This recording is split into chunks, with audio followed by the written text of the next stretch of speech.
Resulta curioso, pero el símbolo principal de la bandera del país que hoy nos ocupa es el yin y el yang. Y precisamente esa dualidad entre bien, mal, luz y oscuridad es la que yo he sentido con las dos lecturas que he realizado para este marzo asiático. Bienvenidos a Victorian Spirit.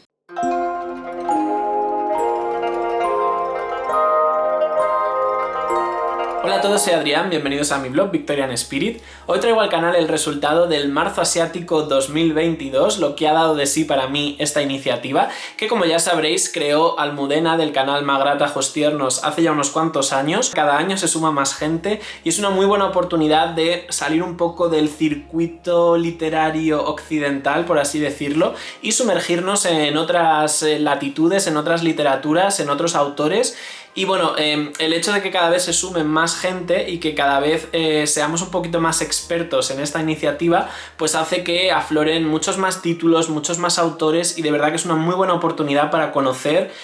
opciones de lectura que normalmente pues no son las más conocidas. Como las otras veces, me he querido centrar en un único país para que fuera todo más inmersivo de su literatura. El primer año empecé con Japón, después seguí con China y este año he continuado con Corea del Sur, que probablemente, sobre todo en aspectos de tipo histórico, geográfico, etc., es el país menos conocido de estos tres. Como ya os he dicho, para este marzo asiático he hecho dos lecturas que han resultado ser muy diferentes, a pesar de que las dos pues tuvieran ciertas cosas en común, como el hecho de tener autoras coreanas. La verdad es que me han parecido muy distintas y además me han gustado de una manera muy diferente. Así que dentro de este yin-yang literario vamos a empezar con el yin, vamos a empezar con el elemento un poquito negativo, por así decirlo, que no me ha gustado tanto. Y ese libro es Pachinko de Min Jin Lee. Esta es la segunda novela de esta autora coreano-estadounidense y fue publicada en 2017. Se trata de una saga familiar que abarca prácticamente todo el siglo XX a lo largo de 4 generaciones de una misma familia muy humilde. Y en este libro sobre todo se va a explorar el racismo, los prejuicios y el ostracismo al que fueron condenados los coreanos que vivían en Japón durante el periodo en el que Japón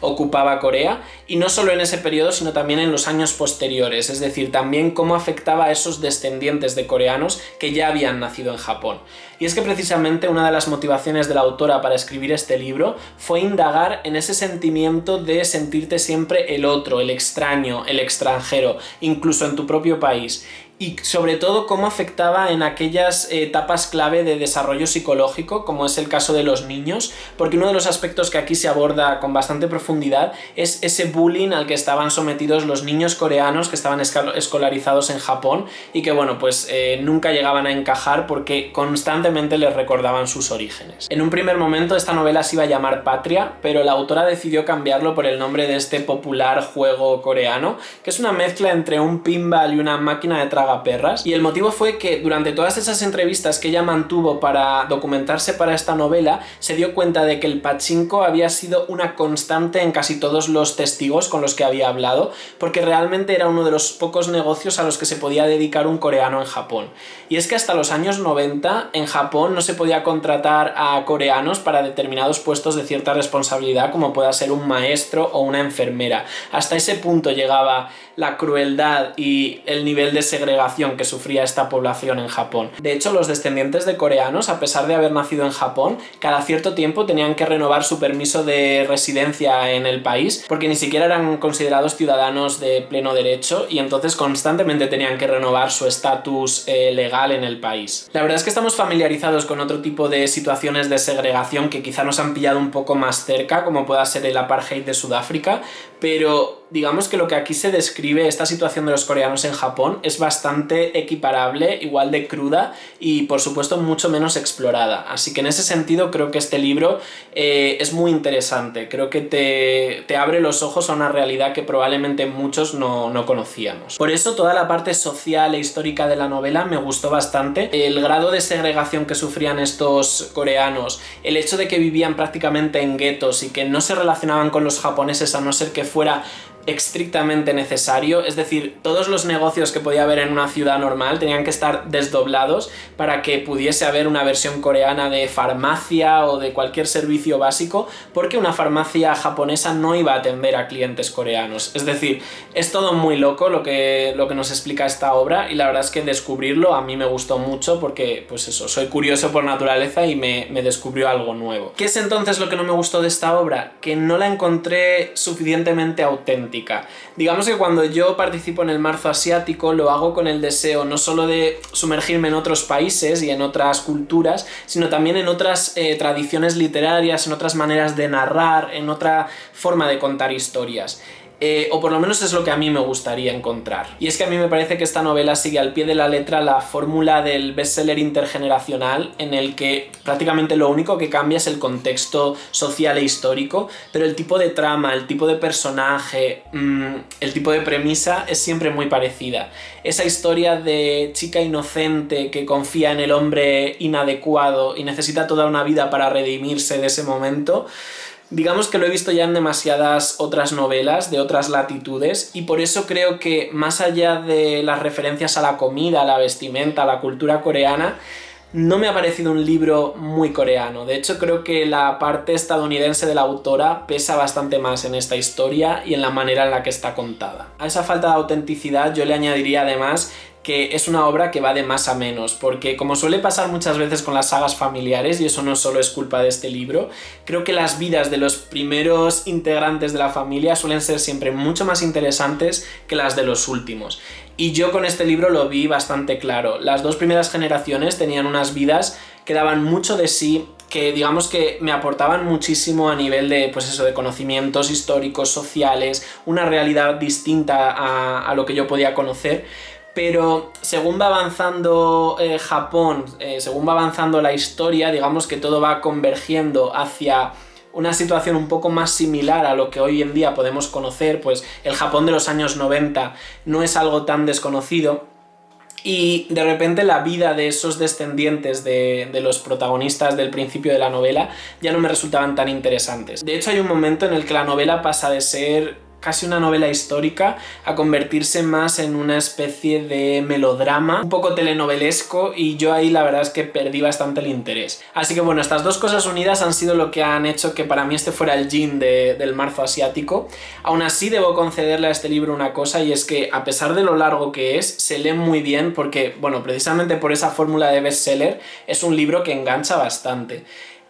Incluso en los momentos en los que digamos que no estaba muy interesado en lo que me contaban, sí que estaba bastante enganchado por la manera en la que está escrita, que es una manera muy fluida, muy sencilla, y en ese sentido creo que es una novela agradable de leer. De hecho, yo no diría para nada que es un libro malo, simplemente es un libro que no ha colmado las expectativas que yo tenía. Es un libro que no siento que me haya acercado demasiado a la manera de narrar que seguramente tiene un autor coreano, pero bueno, sí que me ha acercado a la cultura coreana y a parte de su historia. Así que bueno, pues eso, un poco agridulce, digamos que ni muy bien ni muy mal, un poco un poco en el medio. Y vamos a pasar ahora con el yang de esta experiencia de marzo asiático, con ese libro con el que realmente sí que creo que he conectado más, y sobre todo creo que me ha abierto los ojos a la literatura coreana. Creo que la autora de la que vamos a hablar ahora sí que tiene algo mucho más genuino y una manera de narrar que se aleja bastante de la fórmula occidental, que digamos es un poco lo que yo pretendía con este viaje literario, ¿no? Acercarme pues no solo a otro país y otra cultura, sino pues eso, a otra manera de hacer libros.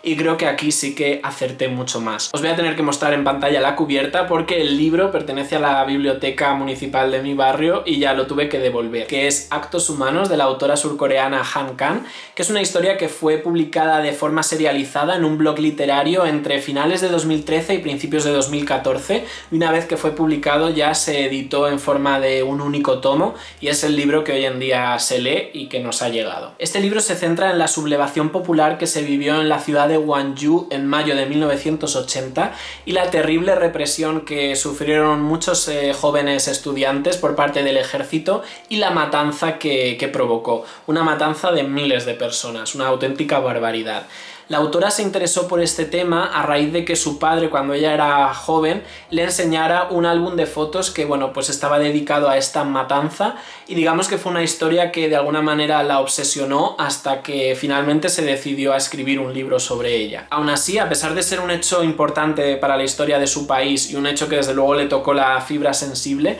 la autora ha conseguido de alguna manera alejarse de las valoraciones ideológicas de esta matanza. No entra para nada en los motivos políticos, históricos, sociales, y básicamente se centra en conceptos como la muerte, el duelo, la supervivencia, etc. Y con esto se consigue que, a pesar de que esté hablando de un hecho muy concreto de la historia de un país, un hecho además que creo que es bastante desconocido, al final la dimensión que toma este relato es muy universal, es muy general, porque realmente lo puedes aplicar a cualquier situación histórica en la que se haya hecho un abuso tremendo de la fuerza y en el que personas pues inocentes hayan podido morir simplemente pues eso, por defender unas ideas distintas o bueno, por cualquier tema, ¿no? Y esto teniendo en cuenta que cuando yo empecé a leer el libro ya estaba la guerra de Ucrania empezada, os podéis imaginar que tuvo un efecto en mí, porque no solo era la crudeza del libro que estaba leyendo, sino que ponías el telediario y tenías imágenes de esa misma crudeza. Y ya os digo, el carácter universal de este libro hace que lo que en él aparezca sea muy aplicable a otras situaciones, a otras guerras, a otras matanzas, a otros abusos de poder en cualquier caso. Lo que más me ha gustado de este libro y lo que más me ha sorprendido ha sido su estructura, porque está dividido en 6 relatos cortos más un epílogo que, bueno, narra en primera persona la autora. Y lo curioso de cada uno de estos relatos es que están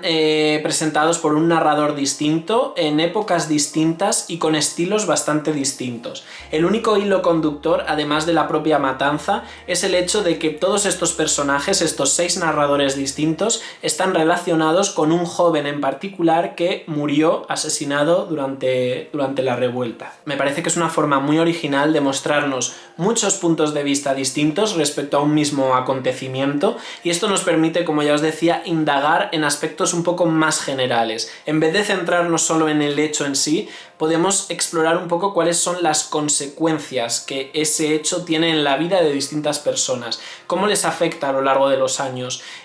cómo lo viven, cómo intentan superarlo, y de alguna manera pues tenemos un mosaico, ¿no? Una vista muy panorámica, muy general de lo que pasó. La otra cosa que más me gustó de este libro fue el estilo en el que está escrito, porque a pesar de que cada relato es verdad que es muy diferente entre sí, todos tienen algo en común, y es que la autora tiene una manera de escribir muy directa, muy concisa y muy cruda. Extremadamente cruda en algunos momentos, sobre todo teniendo en cuenta el tema del que se está hablando. Sin embargo, toda esta dureza también está combinada con otro aspecto de la manera de escribir de la autora, y es que ella consigue poner el enfoque en ciertos detalles secundarios que hacen que todo el relato tenga un cierto aspecto onírico, poético, incluso bello. Y es que ella consigue crear al lector un momento bello estilísticamente, a pesar de que lo que te está contando sea absolutamente terrible. Por ejemplo, mi capítulo favorito de este libro es uno en el que la autora explora los efectos biológicos, físicos de la muerte, es decir, pues terrible lo que está contando, pero lo hace a través de una experiencia extracorpórea que hace que no puedas dejar de leer. Y es que esa combinación a mí me parece ganadora. El hecho de que te estén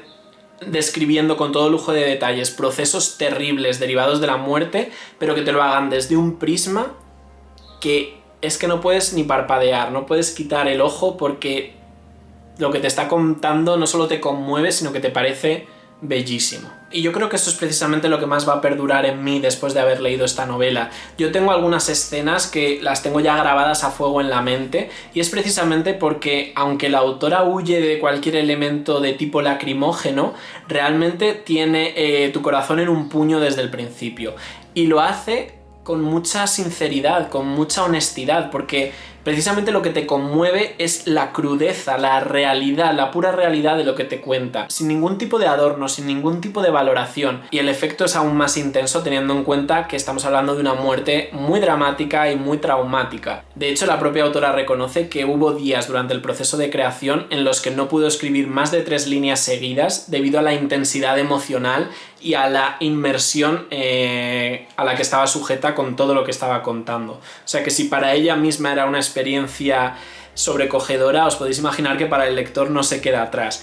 Es un libro que realmente tienes que leer en un momento en el que te encuentres bien anímicamente, y es un libro que yo creo que hay que dosificar un poco porque puede ser emocionalmente muy intenso. Por último, me gustaría recalcar que lo que ha convertido en esta novela en el yang de esta experiencia de marzo asiático es lo que he dicho al principio, que realmente en este libro sí que he encontrado esa autenticidad que yo iba buscando, sí que he encontrado una manera muy diferente de narrar. Creo que la aproximación a la muerte y al duelo que tienen en Asia no es la misma que tenemos en Europa. Y creo que hay ciertas brechas de tipo cultural que en este libro sí que se pueden apreciar de una manera mucho más clara que, por ejemplo, en Pachinko. Porque al final es lo que os digo, Pachinko es un territorio mucho más conocido, mucho más cercano, y creo que Actos Humanos es un territorio bastante más inexplorado para el lector occidental medio, vamos a decir. Así que por todo ello, porque es un libro que me ha dejado imágenes imborrables y porque es un libro que me ha parecido muy auténtico, creo que mi recomendación dentro de este marzo asiático sin ninguna duda sería por Actos Humanos, y tengo ganas de leer más de Han Kang, tengo ganas de leer su obra La vegetariana, porque, bueno, creo que es una autora que remueve conciencias y remueve sentimientos, y a mí esos son los autores que al fin y al cabo más me gustan. Y bueno, pues hasta aquí este vídeo y hasta aquí mi experiencia con el marzo asiático este año. Por supuesto, espero que el año que viene vuelva a tener una nueva aventura, vuelva a enfrentarme a un nuevo país, a una nueva literatura, y siga aprendiendo, y sobre todo también que siga pues beneficiándome del hecho de que tanta gente esté leyendo libros diferentes, autores diferentes, y que bueno, pues al final sus recomendaciones también sirven para que mi lista de pendientes, por supuesto, pues siga creciendo. Y bueno, como siempre os voy a lanzar una pregunta al final del vídeo, y en este caso me gustaría saber si habéis participado este año en el marzo asiático y cuál sería vuestra mejor lectura dentro de esta iniciativa. Y bueno, si es la primera vez que pasas por aquí, te ha interesado lo que te he contado, te animo ahora a que te suscribas, le puedes dar al cabezón de Sherlock y a la campanita para estar en contacto, y a todos los demás muchas gracias por estar ahí, por vuestro cariño, por vuestra dedicación. Espero que tengáis una muy buena Semana Santa y nos vemos seguramente el domingo que viene, o si no el siguiente, ya os avisaré. Hasta entonces.